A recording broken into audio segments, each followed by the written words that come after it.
Bonjour et bienvenue sur la chaîne Ta Base Vidéo. Content de te retrouver pour un nouveau tuto sur la phase comment je fais pour. Et aujourd'hui, on va voir comment je fais pour fusionner mes candidats en doublons. Ça y est, Up3E sait faire de la fusion de doublons de candidats. La première chose que tu vas voir, c'est qu'il faut impérativement que tu aies le statut de rôle administrateur pour pouvoir faire de la fusion. Cette fonctionnalité nécessite effectivement d'avoir accès à tous les champs personnalisés et seuls les administrateurs en ont le droit. Dans cette vidéo, on va commencer par comprendre exactement qu'est-ce que la fusion. Puis tu vas découvrir qu'il y a un volet de configuration qui va te permettre plus facilement de dédoublonner tes candidats. Ensuite, on va pas à pas, étape par étape, suivre le processus classique d'un dédoublonnage d'un profil qui est arrivé en doublon dans le SAS. Enfin, tu vas découvrir que la fusion ne rime pas toujours avec suppression. Si tu le souhaites, Up3E te permettra toujours de conserver tes candidats et leurs données. Mais avant cela, si ce n'est pas déjà fait, je t'invite à liker cette vidéo et à t'abonner à ma chaîne. La fusion est un débat. Si jamais tu as des choses à dire, ton point de vue m'intéresse. Est-ce que oui ou non, il est pertinent pour toi que seuls les administrateurs puissent faire de la fusion de candidats ? Pour me répondre, je t'invite tout simplement à utiliser les commentaires. Je vais mettre en place un système de vote. Tu n'auras qu'à mettre un pouce vers le haut ou vers le bas si pour toi, la fusion des doublons doit être uniquement réservée aux administrateurs. À présent, je ne sais pas ce que tu en penses, mais moi j'ai bien envie de savoir comment on fait de la fusion chez Up3E. Allez, ça t'abase. Il faut déjà qu'on se pose 2 minutes et que l'on comprenne exactement qu'est-ce que la fusion. Et pour cela, rien de mieux qu'un petit peu d'horticulture.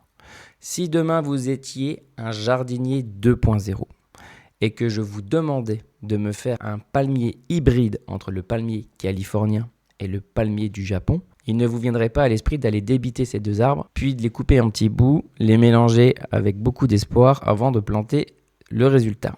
Non, vous auriez plutôt une approche un peu plus pragmatique où vous choisiriez un tronc sur lequel vous viendrez apposer un greffon. Et avec la magie de la nature, vous obtiendrez votre tout premier palmier calipon. Eh bien, la fusion des doublons, c'est la même chose. Vous n'allez pas mixer deux profils en espérant en créer un troisième. Vous allez devoir en choisir un comme tronc sur lequel vous allez y greffer des informations issues de un ou plusieurs doublons. Là, par exemple, nous avons Gaston qui est en doublon. Il est à gauche dans le SAS et à droite dans la campagne en cours. Deux solutions s'offrent alors à nous. Soit on prend le profil de Gaston dans le SAS comme tronc principal, puis on va l'enrichir de données issues du doublon de la campagne en cours, mais cela sous-entend que, in fine, Gaston se connecte à l'espace candidat avec ses nouveaux identifiants, car rappelez-vous, des identifiants sont associés à un seul compte. Ou bien nous avons donc la deuxième solution, où cette fois-ci, on prend le profil de Gaston dans la campagne en cours comme tronc principal, et on va enrichir les nouvelles informations capitalisées depuis le SAS dans ce profil. Et donc, dans cette configuration, Gaston conservera son identifiant et son mot de passe pour atteindre son espace candidat. Dans tout le cas, le résultat sera le même. Soit vous aurez déshabillé Paul pour habiller Pierre, soit vous aurez déshabillé Pierre pour habiller Paul, mais vous aurez la même liste d'informations. Ce qui va changer, ça va être les identifiants du mot de passe pour atteindre son espace. Bref, en conclusion, vous l'avez compris, la fusion, c'est du greffon. Maintenant qu'on a les bases et les idées claires, on va pouvoir aller faire de la fusion de doublons. La fusion de doublons commence toujours sur le SAS école. Là, je suis dans mon école imaginaire. J'ai 6 candidats et on voit dans la colonne doublons ici qu'il y a des informations. Up3E a préparé pour vous une fenêtre qui permet exclusivement de filtrer les doublons. C'est celle-ci.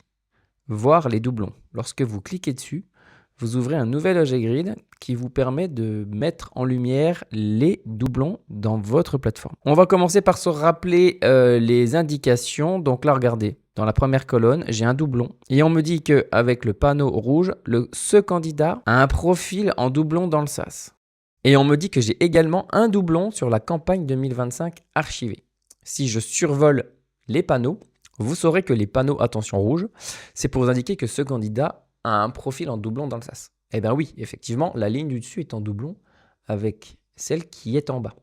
Celle qui est en bas est également un doublon rouge parce que son doublon, c'est la ligne d'au-dessus. Jusque-là, c'est cohérent.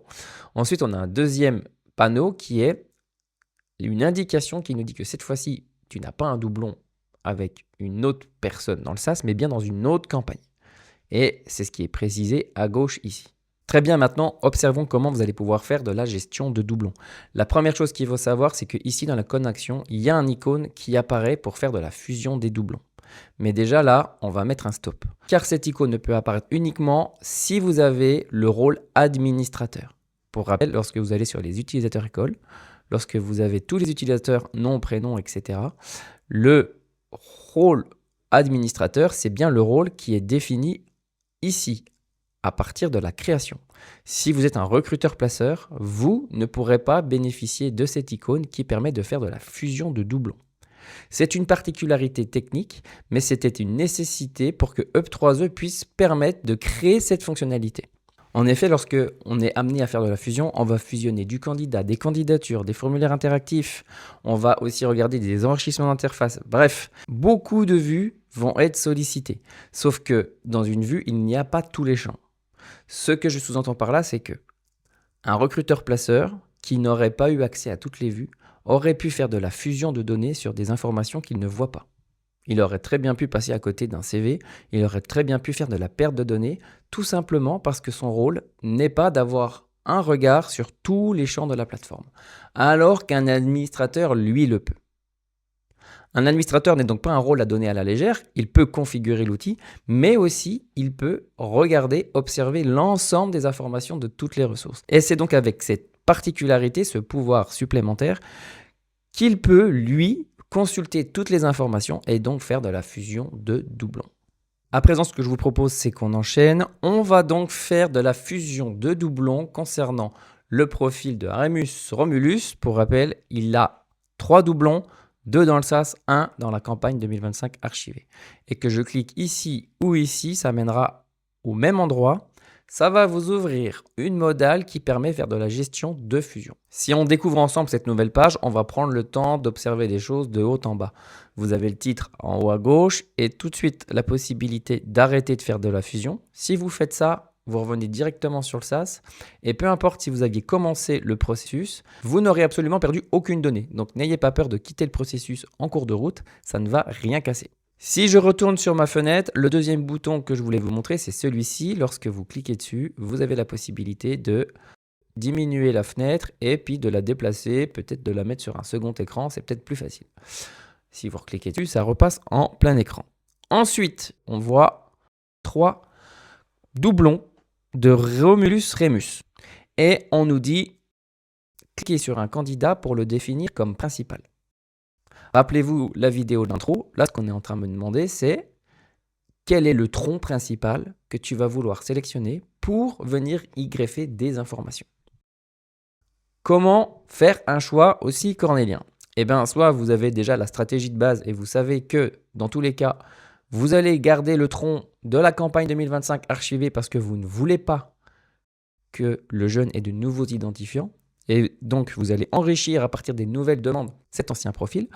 Soit vous allez choisir un de ces deux profils pour pouvoir faire de la gestion de doublons. Lorsque vous survolez les cartes Up3E, vous dites attention, là on a une personne qui visiblement est atterrie dans le SAS. Sa demande, c'est de faire un BTS de conception produit industriel TCP Paris. Ok, on voit que ça a été créé le 3 mars 2026. C'est logique qu'il ne se soit jamais connecté. Et on voit qu'il a une deuxième candidature. Donc on peut en conclure qu'il s'est inscrit 2 fois. Il a rempli 2 landing pages, peut-être du même endroit, peut-être pas. Et on voit qu'il a cette fois-ci un autre BTS en demande. Donc visiblement, il a été bloqué dans sa landing page. Il n'a pas pu fournir 2 formations parce que peut-être vous n'aviez imposé qu'un seul choix de formation. Donc il a préféré candidater 2 fois. En tout cas, dans cette deuxième dépôt de candidature, en plus, il vous a fourni un CV. Et on voit que donc il a été créé le même jour. Sur le troisième versant, donc visiblement un ancien Romulus Remus. À l'époque, il avait fait un bac pro technicien chaudronnerie. Il avait donné un CV et des bulletins de notes. Et il a son formulaire interactif. Il avait fait une attestation d'embauche auprès de chez vous. Et donc du coup, vous aviez capitalisé cette information. Et il s'était connecté bien en amont. Pour rappel, je suis sur un espace de test, donc c'est la raison pour laquelle aucun de ces doublons ne s'est jamais connecté et que les dates de création sont relativement proches. Ce que je voulais vous montrer, c'est que vous allez pouvoir customiser ces cartes, rajouter de la data pour plus facilement savoir quel est le tronc que vous allez utiliser et quels seront les greffons. Pour cela, vous allez dans École, puis dans Configuration avancée et tout en bas, vous avez un chapitre qui s'appelle Autres configurations. Dans Autres configurations, vous avez le troisième volet qui s'appelle Fusion de candidats et on nous dit plusieurs choses.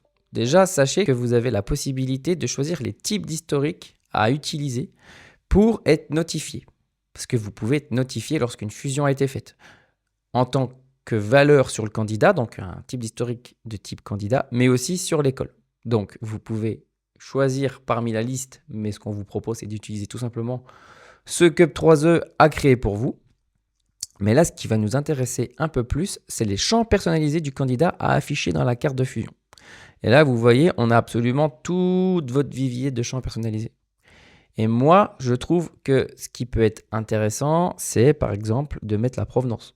Ensuite, vous pouvez rajouter d'autres champs comme la nationalité. Et pourquoi pas, est-ce qu'il a le permis? Bref, à vous de construire comme vous le voulez à partir des champs que vous aurez déjà captés du côté landing page. Mais là, en état, si je sauvegarde, je me retrouve alors avec beaucoup plus d'informations sur les cartes. J'ai renseigné 3 champs. À certains, il n'y en a qu'un, à d'autres, il y en a 2. Ça veut tout simplement dire que Up3E n'affiche pas ce qu'il n'a pas. Donc là, en l'occurrence, sur le premier candidat capté dans le SAS, je vois qu'il a été capté depuis notre site web. Et le deuxième, lui, en revanche, a été capté depuis une JPO. Et ici, il a le permis, alors qu'ici, il ne l'a pas. Donc visiblement, soit il n'avait pas affaire au même landing page, soit il m'a donné plus d'informations sur l'une que sur l'autre. Très bien, on continue. Donc moi, je vais choisir pour la démonstration ce profil. En cliquant dessus, je le définis comme profil principal. Ça va être le tronc qui va être enrichi des greffons.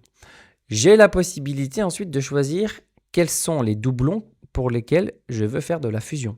C'est pas parce que j'en ai 3, pas parce que j'en ai 4 que je dois utiliser les 3 ou les 4. Là, j'en ai 3, je pourrais très bien dire je ne fais de la fusion qu'avec celui-ci. Ou si je le décoche, je ne fais de la fusion qu'avec celui-ci. Ce qui fait qu'à la fin, je peux avoir toutes les situations possibles. On va voir que je vais pouvoir conserver les 3 profils et choisir de ne rien supprimer, juste d'avoir fait des greffons sur un tronc commun. Ou alors la possibilité de dire une fois que c'est greffé, le doublon, tu me le supprimes. On va découvrir ça ensemble. Là, pour la démonstration, je vais tout sélectionner. Donc, j'ai sélectionné le premier comme principal. Ensuite, j'ai sélectionné le SAS et celui de la campagne archivée comme doublon. Si vous le souhaitez, parce que vous vous êtes trompé, vous pouvez recliquer ici et vous changez le profil comme principal. Donc là, j'ai changé de tronc principal. Ou vous pouvez réinitialiser ici. Ça vous remet le formulaire vierge. Je recommence. Je prends lui, lui et lui. Et je vous propose qu'on passe à la deuxième étape. Lorsqu'on arrive sur la deuxième étape, la première chose qu'on voit, c'est le stepper. Et ce stepper est complètement dynamique. C'est-à-dire que peut-être que là, actuellement, vous n'avez pas les mêmes choses qui apparaissent que moi à l'écran. Parce que moi, s'il a fait apparaître l'étape 4 avec enrichissement d'interface, c'est parce qu'il avait détecté qu'il y avait un de ces doublons qui avait des enrichissements d'interface. Il en est de même pour les formulaires interactifs et les candidatures. Ensuite, comment ça se passe? Très rapidement, si on scrolle, on voit que à gauche, là, on va avoir tous les champs personnalisés de la ressource candidat. Puis, sur la colonne de droite, on va confronter le profil principal, le tronc, au doublon. Et pour chaque, vous allez pouvoir dire quel est pour le champ de la ligne de gauche la valeur qu'on doit conserver à droite. Première chose importante, par défaut, si ça apparaît, ça veut dire que Up3E a détecté qu'il y avait une valeur différente entre le principal et les doublons.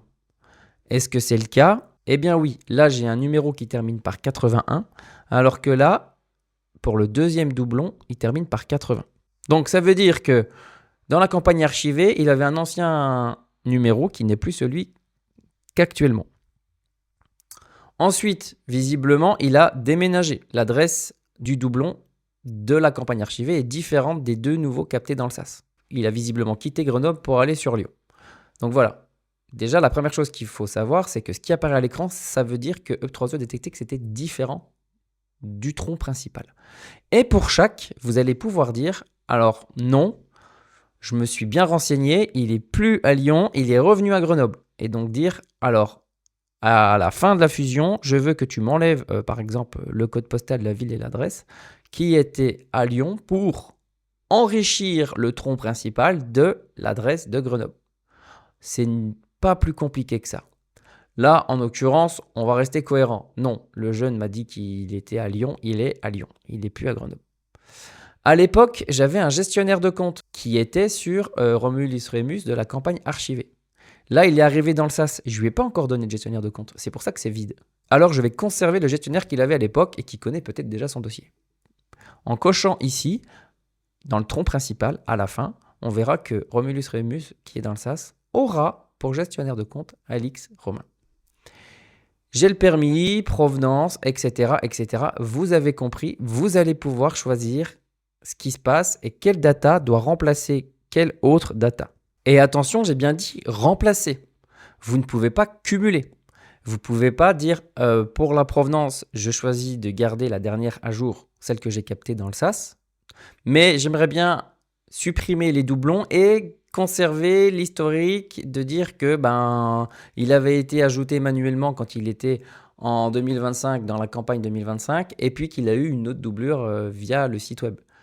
Non, ça c'est pas possible. Il va falloir faire des choix forts. Vous pouvez que remplacer les informations. Si vous voulez historiser des choses, il va falloir vous tourner sur un moyen de capitaliser et de faire des types d'historique et d'enregistrer ce qui s'est passé. C'est pour ça d'ailleurs que, on le verra à la fin, dans autre configuration, il y a des types d'historique qui vont nous permettre de garder une trace de ce qui a été capté, dédoublonné et fusionné. On continue. Pour les types de data qui sont des fichiers, c'est la même chose. Il va falloir choisir entre le CV back de l'époque avec le nouveau CV maintenance des systèmes. Là, en toute logique, je vais conserver la CV maintenance des systèmes. Ensuite, là, il n'a pas encore eu l'occasion, parce qu'on ne lui a pas donné d'identifiant, il n'est pas sorti du SAS. Il n'a pas eu donc l'occasion de fournir des nouveaux bulletins de notes. Vous avez conservé ceux de l'époque quand il avait inscrit en 2025. À vous de savoir si dans votre processus de recrutement, il peut être bien de les garder ou non. Si c'est le cas, vous cochez. Mais ça veut dire que lui, il devra aller les supprimer pour en donner des nouveaux. Il faut avoir ça à l'esprit. Et ensuite, on continue pour tous les types de champs. Là, on voit qu'il ne nous a pas donné de responsable légaux dernièrement, mais qu'il en avait donné un à l'époque. Donc là, il peut être judicieux d'aller conserver toutes les informations que vous aviez sur l'ancienne campagne archivée qui concernent visiblement le responsable légal du candidat. Comme ça fera toujours des informations de moins que vous aurez à lui redemander et vous avez conservé une trace. J'attire maintenant votre attention sur ce bouton ici, afficher les champs identiques. Au clic, ça va rajouter tous les champs que vous n'avez pas eu besoin de dédoublonner et qui étaient donc par défaut identiques. Là, en l'occurrence, il m'avait masqué la liste des abonnés. C'est un champ qui ressemble un peu au gestionnaire. Vu qu'il était vide de partout, il ne m'a pas permis de le dédoublonner parce que de toute façon, in fine, la valeur sera vide. Il n'y a pas d'autre valeur à choisir.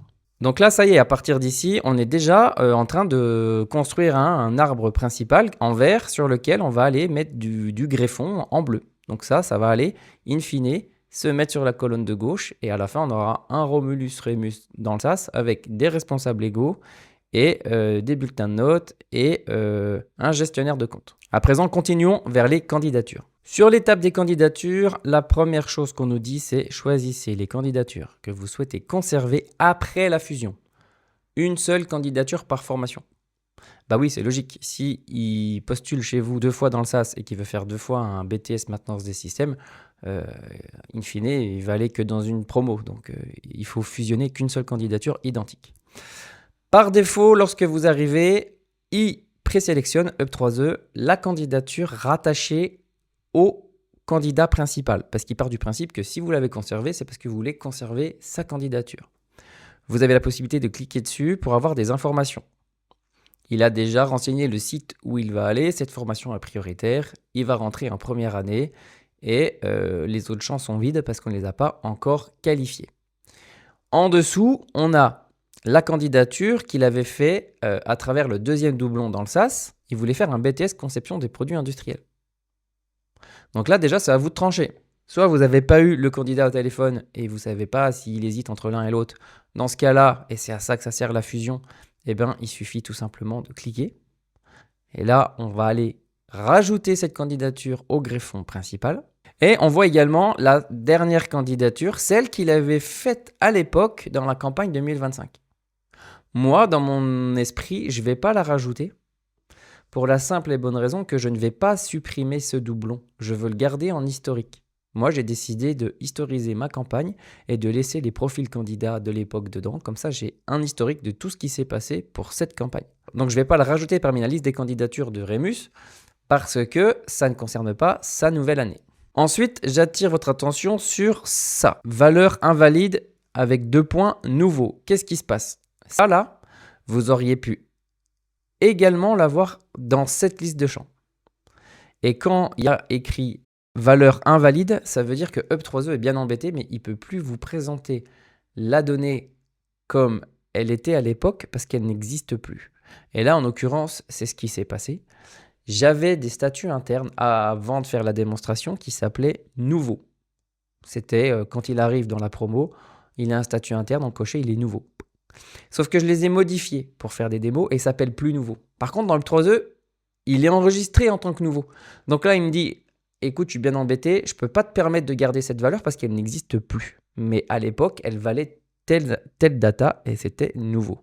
Donc, valeur invalide veut dire il y a eu des modifications sur vos champs personnalisés. Je ne peux pas te permettre de fusionner l'information, mais voilà ce qu'il en est en état. Ok, très bien. Donc, moi, si je fais le bilan, je conserve la candidature du candidat principal, je rattache celle du deuxième candidat dans le SAS, je fais abstraction de celle de la campagne archivée et je valide la sélection. Me voici donc à la 4e étape, celle de la fusion des enrichissements d'interface. Et là, on me dit, choisissez les enrichissements d'interface que vous souhaitez conserver après la fusion. Sur le candidat principal, il m'a tout sélectionné parce que c'est le candidat principal. Sauf qu'il a présélectionné du vent, étant donné qu'il n'y avait aucun hobby renseigné, aucune antériorité scolaire, ni aucune compétence rattachée à ce nouveau doublon qui est arrivé dans le SAS. Il en est de même pour le second doublon qui était dans le SAS. SAS, on est tout à 0, 0, 0. En revanche, sur le plus ancien des profils, celui de la campagne 2025, à l'époque, il m'avait donné une antériorité scolaire. Il m'avait précisé qu'il avait étudié dans la ville de Vincennes le bac numérique en licence en première année, un bac plus 2. Il a été obtenu 2 solutions. Soit je le rattache à mon profil, soit dans ma stratégie, je n'ai pas besoin de le fusionner parce que je vais le conserver entièrement le profil de la campagne 2025 archivé. Je vais le rattacher pour l'histoire, pour la démo, pour vous montrer que ça fonctionne. Donc voilà pour ce qui est des enrichissements d'interface. Tout est dit. Je vais uniquement rapporter comme greffon cette antériorité scolaire sur le tronc. Me voici sur la 5e étape, l'étape des formulaires interactifs. Le but ici, ça va être donc de choisir les formulaires interactifs à rattacher au profil principal. Le profil principal n'en a aucun.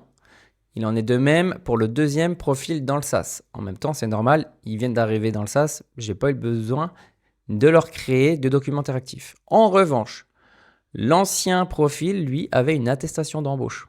Lorsque je l'avais placé auprès d'une entreprise, j'avais conservé un document qui me permettait de tracer cette attestation d'embauche. Là, c'est pareil, je vais décider de le conserver. Ça m'évitera de jongler entre 2 profils après pour aller voir ce qui avait été fait à l'époque avec son ancien employeur. Et si ça se trouve, ça va être le même employeur. Donc, je décide de garder ce document. Je valide la sélection et je passe à la dernière étape. Très bien, donc me voici à la dernière étape, à l'étape du résumé, le dénouement de la fusion. On commence avec une phrase en rouge à me dire « Vérifie bien les modifications » parce que là, on va appliquer la fusion, ça rigole plus. Très bien, donc là, ce qu'on me dit, c'est le candidat principal conservé, en vert. Ce qu'on va conserver, c'est Romulus Rémus. Alors oui, mais ok, mais moi, des Romulus Rémus, j'en ai 3. De qui il s'agit? C'est celui dont l'ID, l'identifiant, est le 26 20 98. Il est dans le SAS. Si je vais dans le SAS, que dans colonne, je rajoute ID, effectivement, je retrouve le 26 20 98. C'était celui de la JPO 0303 Lyon. Ça coïncide avec ce que j'avais demandé. Ok, pas de problème. On me dit quoi? On me dit que 13 champs ont été modifiés et que 11 ont été inchangés. J'ai la possibilité, en cliquant ici, d'aller voir la liste des champs inchangés. Ça, c'est ce qui n'a pas bougé. Alors que les 13 autres, ça va être ce que j'ai ajouté. C'est les greffons. Le bleu, c'est le tronc.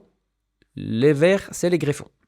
On me dit aussi candidature à conserver 2. Je vais conserver 2 candidatures que je vais rattacher à ce Romulus Remus à la fin de la fusion. Eh bien oui, c'est les 2 BTS que j'avais capitalisés à travers les 2 candidatures dans le SAS. Donc jusque-là, je suis bon, c'est cohérent. Ensuite, on m'informe. On me dit « Ah, il y a des champs invalides ». Ces champs contiennent des données invalides qui ne seront pas transférées lors de la fusion. La fusion continuera, mais ces valeurs seront supprimées. Eh bien oui, rappelez-vous, c'était mon histoire de statut interne qui n'existe plus. Donc 3E est sympa, il me dit « Attention, moi je fusionne, mais ça là, je peux pas. Je peux pas parce que ça n'existe plus, je peux pas te le fusionner. » Ok, très bien, ça me va. Ensuite, champs modifiés. Rappelez-vous, c'est les 13 modifiés qui sont là, ils apparaissent ici. Et là, on a une lecture de diff, on appelle ça dans le pays des développeurs, c'est en rouge ce qu'il y avait avant, en vert ce qu'il y aura après. Gestionnaire de compte, on va transformer du vide par Alix Romain. Pour les 3 derniers bulletins de notes, c'est pareil, on va transformer du vide par 2 documents. Et vous allez pouvoir donc avoir une comparaison pour chacun des champs de avant, après, avant, après, avant, après. Ça vous permet de statuer si oui ou non je suis bon pour faire cette fameuse fusion. On poursuit à présent sur les enrichissements d'interface. Il me dit qu'il y en aura à la fin de la fusion 4. Donc là, on est face à une incohérence pour UP3E.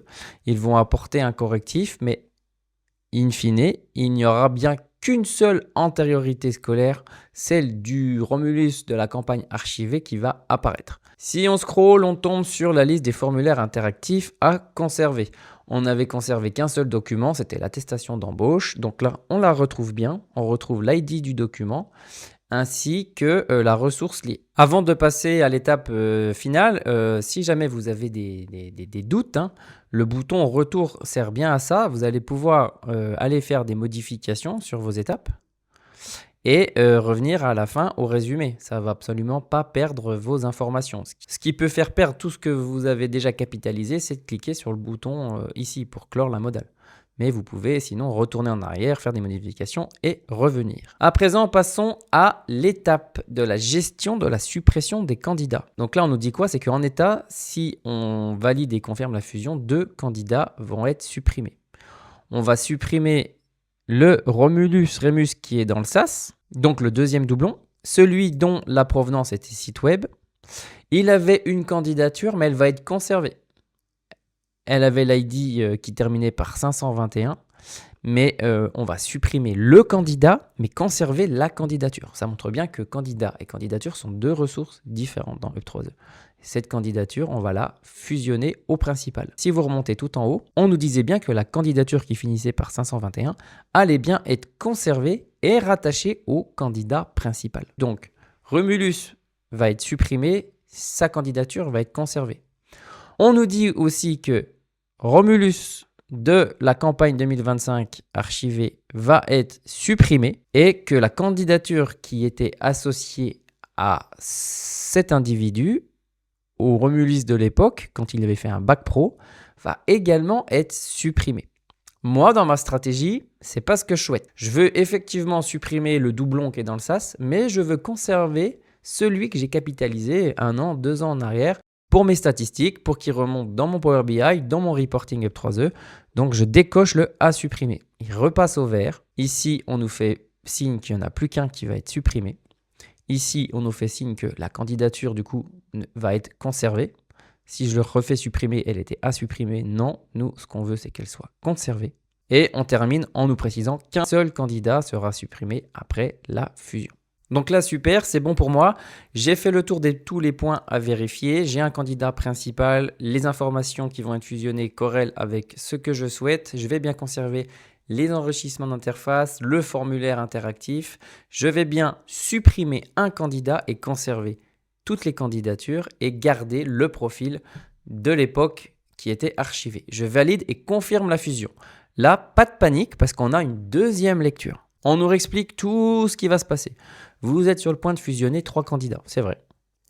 Le candidat principal conservé, c'est Romulus Remus, l'ID qu'on a vérifié ensemble dans le SAS. Le candidat à supprimer, c'est le deuxième qui était dans le SAS et dont l'ID finit par 108. 26, 108, effectivement, c'est le bon. Ensuite, on résume les modifications. 13 champs seront modifiés, 2 candidatures seront conservées, 4 enrichissements d'interface seront conservés, même si on sait entre nous qu'il n'y en a qu'un, et un formulaire actif sera conservé. Attention, cette action est irréversible. Les candidats supprimés ou leurs ressources associées ne pourront pas être récupérés. Donc oui, soyez vigilants. Puis, comme dans toutes les modales Up3E, vous n'avez plus qu'à saisir le texte ici pour lancer l'exécution de la fusion. Puis, confirmer la fusion. On a une modale qui se met en route et on a un loader qui nous dit que c'est bon. On a un toaster qui nous dit que les candidats avec l'ID suivant ont été fusionnés avec succès. Là, dans mon SAS, ce qu'on peut voir, c'est que je n'ai plus qu'une ligne. Je n'ai plus qu'un doublon. Eh bien oui, c'est le doublon tronc, celui qui a hérité de tout ce qui a été fusionné. Le deuxième, lui, a disparu. Et il me dit qu'il est toujours en doublon avec un profil qui est dans la campagne 2025 archivée. Donc la fusion, là, en état, on peut voir qu'elle a fonctionné. D'un côté, le doublon dans le SAS a été supprimé et le deuxième a été conservé. Si je vais voir maintenant à quoi ressemble mon profil, on peut voir que je suis sur le bon profil parce que la provenance, c'est celle de la JPO de Lyon. Dans antériorité scolaire, j'ai récupéré ce qu'il y avait du profil de 2025. Et dans les documents candidats, j'ai récupéré les bulletins de notes qu'ils n'avaient pas fournis à la base. Si je vais dans les responsables légaux, j'ai récupéré tout ce qui concernait le responsable légal qui était également présent en amont dans le profil de Romulus de 2025. Et qu'est-ce qu'il en est maintenant des historiques? Rappelez-vous, on avait une notion d'historique. Si je vais sur l'historique du candidat, on a une entrée d'historique qui a été créée. Fusion réussie, les candidats avec les IT suivants ont été fusionnés. On retrouve absolument tout ce qui s'est passé concernant la fusion. Vous avez donc une trace de ce qui s'est passé et d'une antériorité des fusions avec d'autres profils. Si je vais sur l'historique de l'école, là aussi on retrouve la fusion et on voit également une information en plus, c'est que un candidat a été supprimé. Bah oui, le candidat qui était dans le SAS, le fameux Remus Romulus de la campagne SAS, a été supprimé. Donc Up3E vous donne la possibilité d'avoir un historique sur ce qui s'est passé après fusion. Voilà, si vous retournez maintenant à présent dans le SAS et qu'on reprend un processus de recrutement, placement logique, vous aviez des doublons dans le SAS, vous les avez fusionnés, vous avez pris un tronc que vous avez enrichi de greffons par l'intermédiaire de un ou plusieurs profils. Et ensuite, par la suite, vous allez faire quoi? Vous allez faire votre sortie de SAS classique et continuer de votre processus de recrutement-placement et inviter le jeune à se connecter avec ses nouveaux identifiants. Parce que moi, dans mon cas, il va avoir des nouveaux identifiants. Vu que je n'ai pas souhaité conserver l'ancien profil candidat de la campagne 2025, je vais donc, moi, pour mon école imaginaire, être obligé de lui donner les nouveaux identifiants à la sortie du SAS. Et voilà, c'était tout ce qu'il y avait à comprendre sur la fusion des doublons chez Up3E. À présent, vous savez comment vous allez pouvoir épurer votre liste de doublons dans votre SAS. La fusion des doublons, vous l'avez constaté, nécessite quelque peu d'élaborer une stratégie. Est-ce que, in fine, vous allez vouloir conserver les identifiants et les logins du mot de passe du candidat ou lui permettre d'en créer des nouveaux et de vous permettre de capitaliser des nouvelles informations? Dans tous les cas, il faut que ça colle à votre processus de recrutement-placement. Et dans tous les cas, lorsque vous faites vos premières fusions, si vous avez des doutes, vous l'avez constaté, vous pouvez tout simplement décocher la suppression des profils candidats. Ainsi, pas de panique, vous ne perdrez aucune data. Il est déjà temps pour moi de te remercier d'avoir suivi ce tuto. N'oublie pas que tu peux laisser des commentaires et surtout voter. Est-ce que oui ou non, cette fonctionnalité doit rester exclusivement dans les mains des administrateurs? Moi, en attendant, je te dis tout simplement à tout de suite dans la prochaine vidéo.